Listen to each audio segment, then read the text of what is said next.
Bonjour à tous et à toutes. Bonjour à tous les collègues de classe. J'espère que vous allez bien. Je me présente à nouveau. Mon nom est Dorina Zambo. Je suis devant vous dans le cadre de mon exposé numéro 2. Et le thème de mon exposé porte sur un phénomène qui est tout à fait courant. Hein. C'est pas un phénomène extraordinaire, au contraire. Donc, aujourd'hui, nous allons parler du ronflement. Le ronflement. Le ronflement, dont le nom scientifique est encore ronchopathie. La ronchopathie. Mais avant de commencer, j'aimerais avoir la participation de l'un d'entre vous. Dans le fond, c'est plus au niveau de la définition du ronflement. Qu'est-ce que vous entendez par ronflement? S'il y a un volontaire qui aimerait participer pour donner son opinion de la définition. Mais je sais que nous sommes à distance, hein, nous sommes à distance, mais vous pouvez laisser votre opinion dans les commentaires en bas.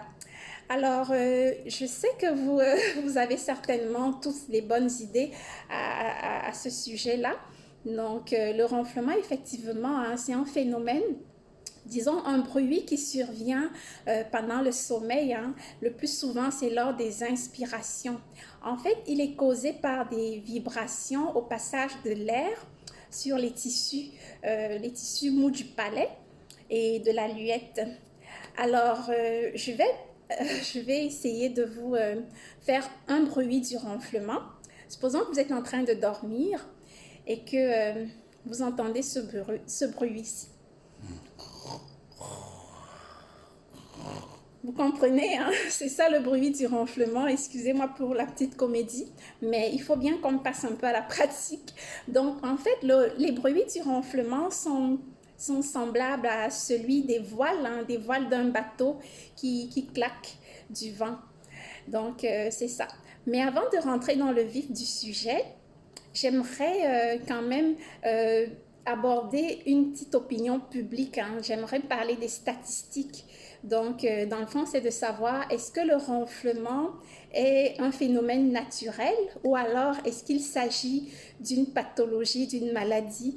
Dans le fond, pour répondre à cette question statistiquement, vous comprendrez que, par exemple, dans la culture chinoise au passé, le ronflement était considéré comme un signe de bonne santé. Donc, quand quelqu'un ronflait, c'était comme une preuve qu'il est vraiment en bonne santé. Mais il n'en est pas le cas par ailleurs hein, dans les autres régions. Parallèlement, une étude réalisée en Belgique, par exemple, estime que un couple sur 10 expérimente des problèmes à cause du ronflement.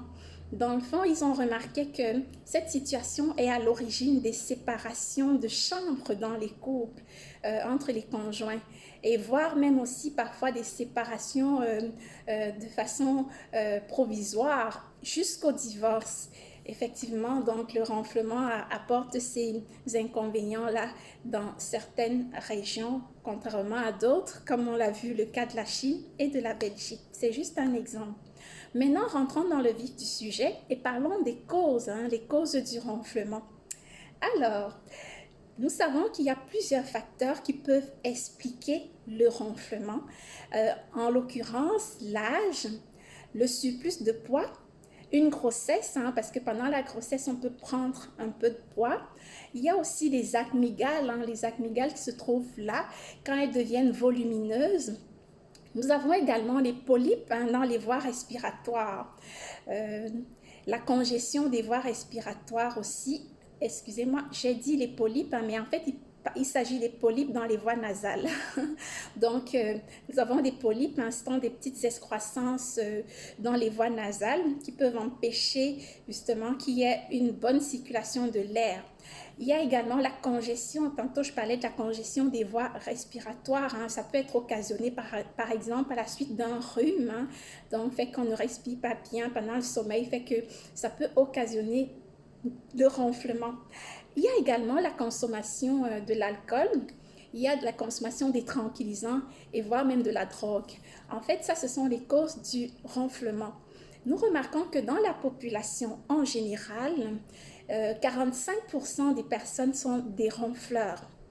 comprenez que ça touche vraiment presque la moitié de la population qui sont ronfleurs. Et puis, dans ces 45% de ronfleurs, nous avons 25% qui sont des ronfleurs réguliers. Les ronfleurs réguliers, c'est-à-dire ceux qui ont l'habitude de ronfler de façon permanente à toutes les nuits. Et ça veut dire que le reste, c'est vraiment des ronfleurs occasionnels. Et dans cette population, nous avons 10% des ronfleurs qui sont des enfants. Alors, parlons maintenant des symptômes du ronflement. Le ronflement, le principal symptôme du ronflement, c'est le bruit, pour qu'on reconnaisse un ronfleur. C'est vraiment pas le bruit que cela va occasionner, ça c'est le principal symptôme. Mais je tiens à vous préciser que le ronflement n'est pas du tout une maladie contagieuse. Le ronflement, c'est pas contagieux. Ça veut dire que si vous dormez à côté d'un ronfleur, ça ne signifie pas pour autant que le lendemain, vous allez vous remettre à ronfler aussi. Non, pas du tout. Donc, c'est ça. Et qu'en est-il du diagnostic? Le diagnostic, c'est le fait de détecter les causes du ronflement. Alors, sachez qu'une fois qu'un patient est victime du ronflement, alors le professionnel de la santé va chercher à comprendre les causes. Il va comprendre les causes au moyen des examens et aussi d'un questionnaire. Alors, à la suite de cela, les examens qui peuvent être demandés sont l'électrocardiogramme et aussi des radiographies des poumons. Alors, à la suite de ça, on va diagnostiquer c'est quoi la cause du ronflement, mais ce n'est pas tout. J'ai parlé aussi d'un questionnaire. Mais le questionnaire, là, pour pouvoir le compléter, on peut avoir à recourir à l'aide du conjoint, parce qu'il est plus proche du ronfleur, parce que d'habitude, le conjoint, c'est lui qui pourra apporter des renseignements sur la fréquence et l'intensité des ronflements. C'est ça, donc, parce que le ronfleur, lui, d'une manière générale, il ne se rend même pas compte, pendant qu'il dort, il ne se rend pas compte qu'il ronfle. Donc, généralement, c'est le conjoint qui va le pousser à aller consulter. Alors, quels sont les risques qui sont liés au ronflement? Les risques liés au ronflement sont entre autres l'apnée de sommeil, parce que pendant qu'on ronfle, on peut avoir des apnées. L'apnée, c'est quoi? Donc, d'une manière générale, c'est quand même une pathologie bénigne, mais les ronflements peuvent occasionner des apnées de sommeil chez environ 3% des ronfleurs. Tantôt, j'ai parlé de la définition de l'apnée, mais je vais rentrer en profondeur. Donc, l'apnée, en fait, se manifeste lorsque les voies respiratoires se ferment et empêchent ainsi le passage de l'air pendant quelques secondes. Vous comprenez donc que l'apnée de sommeil est un syndrome qui peut être dangereux qu'il ne faut pas prendre à la légère. Donc, c'est parce que la personne, elle est souvent asphyxiée et ça peut être sur une courte période, on parlait de quelques secondes, mais quand même, cela peut causer une dégradation cérébrale et voire même cardiaque. Donc ça, c'est l'un des risques qui est vraiment à ne pas négliger au niveau des conséquences du ronflement. Il y a également la perturbation du sommeil du conjoint. C'est sûr que le ronfleur, lui, quand il ronfle, il est vraiment confortable. Il ne s'en rend même pas compte, d'une manière générale. C'est la raison pour laquelle c'est ça. Donc, le conjoint, celui qui dort auprès de lui, aura un sommeil perturbé, parce que c'est sûr que ces bruits-là pourront l'empêcher d'avoir un sommeil régulier ou profond. Et ça peut empiéter sur sa qualité de vie, parce que quand le sommeil n'est pas réparateur, c'est sûr que les journées ne sont pas non plus très enthousiastes pour celui-là. Donc, le conjoint aura ces petits ennuis-là. Et puis, une dernière cause que je vais citer, je vais dire un dernier risque, autant pour moi que je vais citer, c'est le bruxisme. Le bruxisme, le grincement des dents pendant le sommeil. Dans le fond, le bruxisme n'est pas... disons que ce n'est pas une pathologie automatique, qui n'est pas forcément liée au ronflement, mais c'est une pathologie comme associée. Donc, ça veut dire que Ce n'est pas parce que quelqu'un ronfle qu'il va forcément brusquer. Ce n'est pas l'inverse non plus. Hein. L'inverse s'applique également. Donc, ça veut dire que celui qui bruxe n'est pas forcément un ronfleur et celui qui ronfle n'est pas forcément quelqu'un qui a le bruxisme. Hein. Donc, non. Mais les deux pathologies peuvent être associées quelquefois. Alors, parlons du traitement du ronflement. C'est sûr que si quelqu'un se rend compte qu'il ronfle et que ça empiète sur la vie de l'autre, c'est sûr qu'il va chercher à traiter cela. Alors, pour le traitement, les solutions qui sont proposées sont entre autres le masque nasal ou alors une prothèse et aussi une chirurgie. Dans le fond, la chirurgie va consister en quoi? Bien, disons que la chirurgie ne va pas s'appliquer à tout le monde. On a parlé du diagnostic précédemment, mais la chirurgie va s'appliquer lorsque il y a une malformation physique. Donc, par exemple, si les amygdales sont volumineuses, en ce moment-là, le professionnel de la santé va proposer une chirurgie pour réparer le problème afin de résoudre, disons, ou autrement dit, de diminuer vraiment les fréquences de ronflement.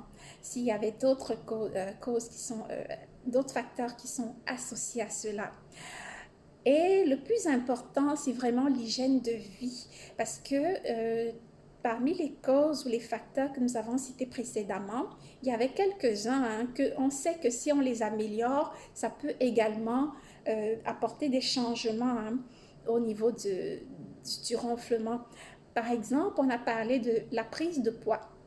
Si cela est une cause de ronflement pour quelqu'un, il faudrait qu'il travaille à avoir un poids santé, donc peut-être en faisant de l'exercice physique pour maintenir un poids santé. Nous avons également le fait d'éviter l'alcool, surtout en soirée. Donc quand on prend de l'alcool vers la soirée, c'est sûr que ça peut impacter sur la qualité du sommeil, entre autres inciter les personnes à ronfler.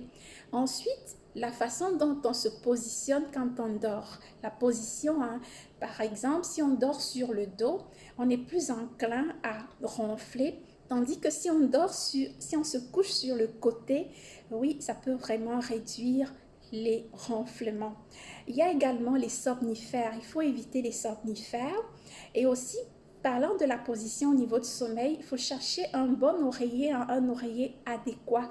Donc, il faut que l'oreiller soit un peu surélevé, puisse surélever la tête un peu. Donc, il faut choisir un oreiller adéquat pour, pour nos qualités de sommeil.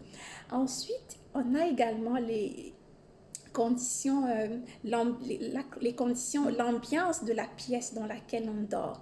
Donc, si c'est trop chaud, si c'est trop froid, ça peut empiéter sur la qualité de notre sommeil et entre autres sur les ronflements. Donc, pour cela, il faudra utiliser par exemple un humidificateur.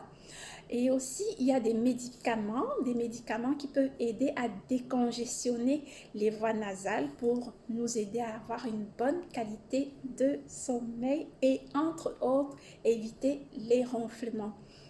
Alors, tantôt, je parlais de masque nasal ou des prothèses. Alors là, je vais vous parler du nose clip. Nose qui vient du mot anglais nez, clip qui vient de la substance, disons de la prothèse en quelque sorte, la prothèse en elle-même. En fait, il s'agit d'un clip en silicone qui est distrait et souple. C'est vraiment distrait. Quand vous le portez, on ne peut même pas savoir que vous l'avez porté. Donc, c'est vraiment souple et il permet d'élargir les narines. Permet d'élargir les narines pour faciliter le passage de l'air et d'améliorer ainsi la respiration pendant le sommeil. Donc, le nose clip, il aide à contribuer, il contribue à arrêter le ronflement. Il améliore la qualité du sommeil. Il permet aussi de s'adapter à n'importe quelle forme de narine. Donc, ça veut dire qu'il peut être, puisqu'il est souple, il s'adapte facilement à toutes les formes de narines. Voilà, pour être plus concise. Alors, tout à l'heure, je vais vous glisser quelques photos, quelques images cette prothèse-là pour que vous puissiez visualiser de quoi je vous parle. À présent, je suis à la fin de mon exposé. Alors, je vous remercie énormément pour votre attention. Et maintenant, je suis prête à prendre vos questions. Mais je tiens avant tout à vous préciser que je ne suis pas une professionnelle de la santé, particulièrement pour ce qui est du ronflement. Toutefois, oh boy, excusez. Toutefois, les petites recherches que j'ai faites peuvent m'aider à vous orienter vers les réponses à vos questions. Merci encore une fois de plus et je vous souhaite de belles nuits, de beaux rêves, sans ronflement.